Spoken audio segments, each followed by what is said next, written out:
धान सहित 14 फसलों के न्यूनतम समर्थन मूल्य में बढ़ोतरी पर बीजेपी प्रदेश अध्यक्ष ओम प्रकाश धनखड़ ने खुशी जाहिर की है और प्रधानमंत्री नरेंद्र मोदी का धन्यवाद व्यक्त किया है।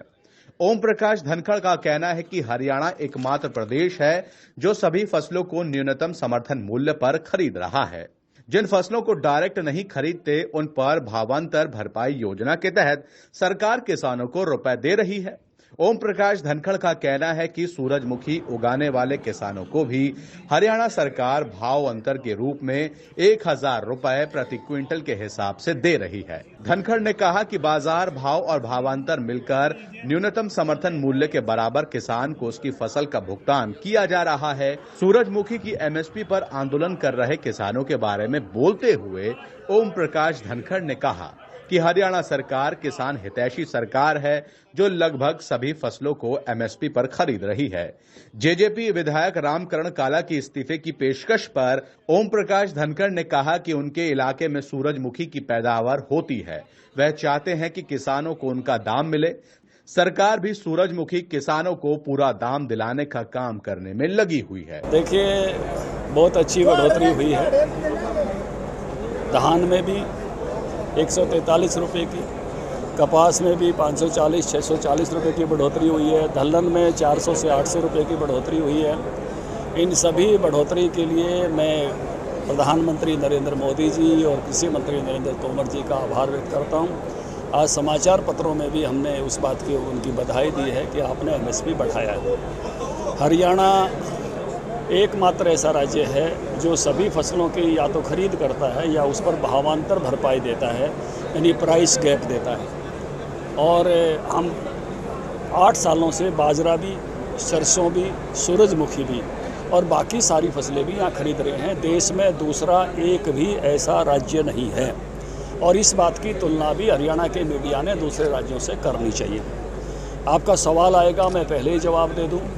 सूरजमुखी को लेकर, सूरजमुखी लगातार 8 साल से खरीदते रहे हैं। सरकार को कई बार उन्हीं चीज़ों को खरीदकर वापस बेचने में वो काफ़ी महंगी पड़ती है और इसलिए सरकार भावांतर भरपाई का उन्होंने बाजरे में भी चलाया, सरसों में भी चलाया। इसमें भी मुख्यमंत्री जी ने 1000 रुपये भावांतर भरपाई के रखे हैं। 8000 रुपये प्रति एकड़ सरकार नगद देगी उनको जिन्होंने सूरजमुखी बोई है। और कोशिश ये है कि किसानों को मंडी में वो भाव मिल जाए जो गैप है, 6400 का भाव है। अब उसके भाव जो है वो एफएड भी खरीद रही है और अच्छे दामों पर वहाँ खरीद रही है। सरकार का प्रयास ये है कि बाज़ार में खरीद हो जाए और वो खरीद जो है उस नाते से जो गैप है वो सरकार पे कर दे। इसमें सरकार उस हिसाब से लगी है।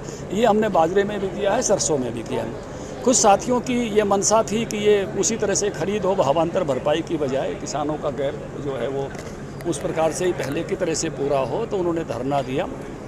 देखिए, उनके इलाके में सूरजमुखी होती है और वो भी अपनी चाहते हैं कि जो सूरजमुखी के किसानों को उनके दाम मिले, वही उनकी अपेक्षा और इच्छा है और सरकार भी उस काम में लगी हुई है। तो सर, संगठन में सब कुछ ठीक, सरकार में लगता है कि जो गठबंधन है सहयोगी, सब कुछ ठीक ठाक नहीं चल रहा? देखिए, गठबंधन हमारा सरकार का है, गठबंधन हमारा चला हुआ है और दोनों पार्टियाँ अपना अपना काम अपनी, जैसे एक बात बिल्कुल स्पष्ट रूप से है कि भारतीय जनता पार्टी जो है वो अपनी पार्टी के कामों में लगी हुई है, जेजेपी अपनी पार्टी के कामों में लगी है और दोनों ही पार्टियों ने अपने अपने काम को मजबूत करना है। कई ऐसी जगह आएंगी जहां आपको ये लगेगा कि वो भी अपना मजबूत कर रहे हैं, हम भी अपना मजबूत कर रहे हैं और इसके कारण से जो आप सवाल खड़ा कर रहे हो, इस तरह के सवाल खड़े होते हैं। जो आपका अगला सवाल है उसका जवाब ये है कि जब लोकसभा चुनाव आएगा उस समय अगर अगले गठबंधन की बात तय होगी तो हम आपको सूचित करेंगे। यहाँ उन्होंने पूर्व मुख्यमंत्री भूपेंद्र सिंह हुड्डा पर भी खूब निशाना साधा। उन्होंने कहा कि प्रदेश की बीजेपी सरकार हर साल 1100 करोड़ रुपए का मुआवजा किसानों को दे रही है, जबकि पूर्व मुख्यमंत्री भूपेंद्र सिंह हुड्डा के पूरे कार्यकाल में कुल मिलाकर इतना मुआवजा भी किसानों को नहीं दिया गया। स्वामीनाथन पर बनी कमेटी के सुझाव को कांग्रेस ने अपने कार्यालय में लागू नहीं किया, जबकि उस कमेटी के चेयरमैन खुद भूपेंद्र सिंह हुड्डा ही थे। लेकिन ये सरकार पूरी तरह से किसानों के हित की है। किसान सम्मान निधि देती है, 50% प्रॉफिट के साथ फसलों के दाम देती है। हरियाणा में सारी फसलें हम खरीदते हैं और जो कांग्रेसी ट्वीट करते हैं, बयान देते हैं, ये वही लोग हैं जिन्होंने स्वामीनाथन कमीशन की रिपोर्ट को 2006 से 2014 तक इनका राज था, अपने पैरों नीचे दबाए बैठे रहे। उस बात का ये कोई जवाब नहीं देते। आदरणीय श्री भूपेंद्र सिंह जी हुड्डा, एक कमेटी बनी थी स्वामीनाथन रिपोर्ट लागू करने की, किसानों की भले की। इस कमेटी में बादल साहब थे, बुद्धदेव भट्टाचार्य थे, नीतीश कुमार जी थे। दिसंबर 2010 में मनमोहन सिंह को भूपेंद्र हुड्डा कमेटी की रिपोर्ट सौंपी गई थी। 14 तक इनका राज था, एक पॉइंट भी उसका इन्होंने लागू नहीं किया। ये राजस्थान में झूठ बोल के आए थे कि हम 15 दिन में कर्जे माफ़ करेंगे। बाद में राजस्थान के आंदोलन किसानों को आपने देखे, ये केवल झूठ बोलते हैं।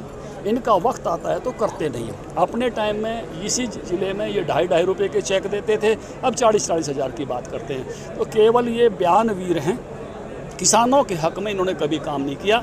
रणदीप सुरजेवाला के पिताजी भी किसान कांग्रेस के अध्यक्ष रहे हैं, लेकिन कभी भी उन्होंने स्वामीनाथन की रिपोर्ट या उससे पहले भी 50% प्रॉफिट के साथ फसलों के दाम की बात हुई, कभी आपने लड़ाई लड़ते दिखे हों, कभी आंदोलन करते दिखे हों। ओम प्रकाश धनखड़ की फ़ोटो तो कुर्ते काट जोड़ के जरूर दिखा देते हैं, वो तो कांग्रेसी सबसे ज़्यादा ट्वीट करते हैं। मेरा भाषण तो सब दिखा देते हैं, रेवाड़ी रैली का, जिसमें मैंने कहा था ओड़े पड़ेंगे तो सरकार के खजाने पर पड़ेंगे। और आज मुझे इस बात की खुशी है, 1100 करोड़ रुपया हमने हर साल कंपनसेशन दिया है किसानों को, जबकि 10 साल में हुड्डा राज में टोटल में 1100 करोड़ रुपये नहीं दिया गया। ओम प्रकाश धनखड़ ने बीजेपी और जेजेपी गठबंधन में चल रही तनातनी पर भी जवाब दिया। ओम प्रकाश धनखड़ ने कहा कि हमारा गठबंधन सरकार का है, दोनों दल अपनी अपनी पार्टी को मजबूत करने का काम कर रही हैं। लोकसभा चुनाव में गठबंधन को लेकर जब फैसला होगा तभी बताया जाएगा। ओम प्रकाश धनखड़ बहादुरगढ़ में बीजेपी कार्यकर्ताओं से मुलाकात करने पहुंचे थे।